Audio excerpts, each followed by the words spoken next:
many of us struggle on how to understand programming and what's going to give our clients the best possible result, okay? So today we're going to go through supersets and how to use supersets in an entire workout to help your clients get more gains and get more bang for their buck. Now, supersets are different than compound sets. Compound sets are two exercises that are back to back that compound on each other. For example, they use similar muscle groups. If we were going to do a bench press, the second exercise to create a compound set would be a tricep press, for example, because you're using your chest and your tricep on your bench press, and then you isolate your tricep on the tricep press. So those two compound on each other. Does that make sense?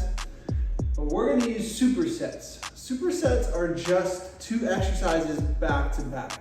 And we're not necessarily compounding on each other, but what I do want to have you guys do is learn how to incorporate all the major movement patterns and understand when is the appropriate time to use a major force production, all right? When are you going to lift the heaviest amount of weight in your workout? And making sure that you do lift heavy, because that heavy lifting is what's going to give your client that physiological change over time. So we have to remember that. Now, what we did today is we focused on legs being the primary focus. So we're doing a lot heavier lifts using our inferior part of our body, our lower part of our body. And we started off with back squats, just doing a barbell back squat, and we coupled that with decline push-ups, where your feet are elevated and you're hitting your more clavicular region of your chest, so your upper part of the chest. Now, the rep scheme here is 10 and 10, and that's gonna put you in the hypertrophy range, so we wanna make sure that we have the appropriate amount of rest for that hypertrophy range, and today we used 90 seconds. 90 seconds for hypertrophy, leading off on that first superset. The next set, this is where I wanted to hit the major force production. Sometimes you can put it more at the beginning of your workout, but today I wanted to kind of prime the legs with a heavy-ish back squat, not maxing out, but really getting the legs warmed up with sets of 10, and then prepping ourselves for a heavy trap bar deadlift for sets of 5. So we went 5 rounds of the first set, 5 rounds of the second set. The trap bar deadlift, we won 5 sets of 5. And then the superset exercise is the half kneeling, high to low row. So you're putting one knee down on the ground, you're flexing that back foot, and you're engaging your glutes.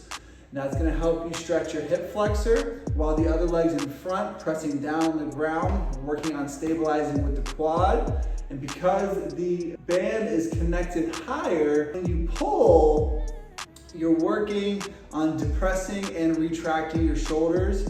So you're pulling those shoulder blades back and engaging not only the rhomboids, but also the rear delts.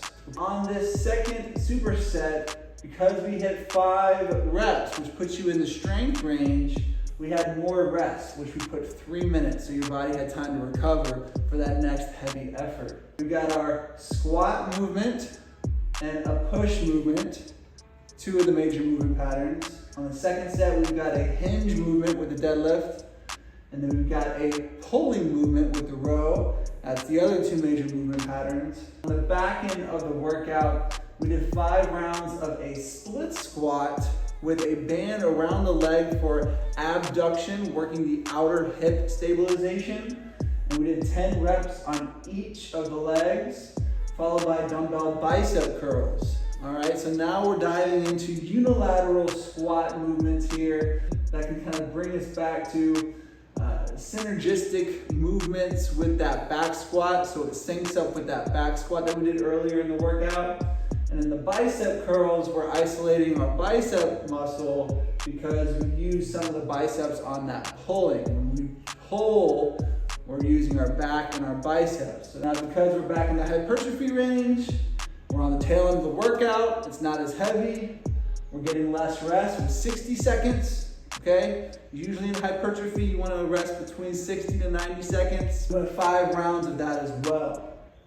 And then we finished off with a single leg RDL, but with an adduction engagement. So we had the leg up on the box, holding the kettlebell, working on hinging with the standing leg. But not only are you working your hamstrings, you're working on your adductors, the inside part of your quad, with the leg that's up on the box.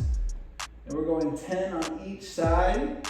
And that's just really kind of working on mobility. We got some resistance with the kettlebell. And we're hitting both our adductors and our hamstrings to be the synergists and sync up with that hinge major force production trap part deadlift that we did earlier in the workout. And then we finish with some light band tricep press for 20 reps overhead, because I feel like the overhead tricep press really hits that tricep head nice and strong.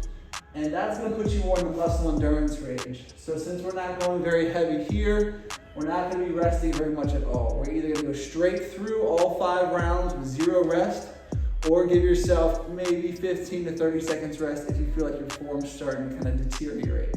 So again, supersets. We are syncing up some of these back end exercises with the heavier front end exercises. But again, they're not compounding on each other with the first exercise and the second exercise of that superset. They're just 2 exercises back to back. Now, if you have any questions about supersets and how to use them in your workouts for your clients or for yourself, please comment. Feel free to email me. My information is on my site, and I look forward to talking to you guys again. Have a great day.